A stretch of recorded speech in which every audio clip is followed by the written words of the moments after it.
5 августа заработала новая система оплаты вывоза мусора из Ленинского района Ижевска.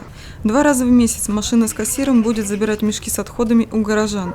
И хотя до этого компания «Чистый двор-сервис» в течение месяца не вывозила ТБО из частного сектора, люди не спешат воспользоваться новой услугой. На первую точку, куда приехал мусоровоз, не вышел ни один местный житель.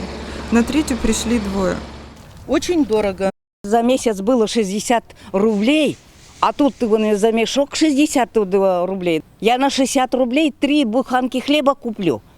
Жители пояснили, что дешевле вывозить мусор на собственных машинах до ближайших баков.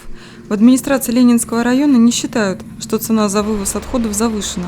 По словам главы районной администрации Александра Ажмегова, в Малой Пурге за 120-литровый мешок с мусором берут 81 рубль, в Алнашах – 90 рублей.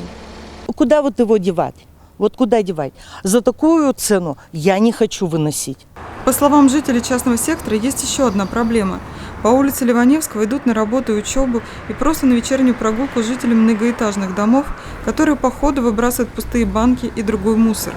Раньше, пока стоимость за вывоз привязывалась к количеству жильцов в доме, ижевчане проводили субботники и выбрасывали собранный хлам, не доплачивая за количество.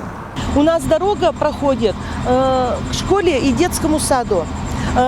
Детвора, взрослые идут, по дороге пьют, бросают пакеты, бутылки, все. Мы идем, по дороге собираем. Вот видели, что пакетик уже набрался. Значит, мы должны оплачивать за чей-то лишний мусор. Весной и осенью мы собираем по 10-15 мешков этого мусора. Если раньше с администрации денег не дождешься, чтобы машина приехала и забрала от нас эти 10 мешков. А сейчас мы не будем собирать этот мусор, и мы повязнем в этой грязи.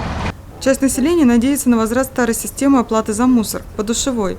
Другая связывает надежду на лучшее с появлением регионального оператора.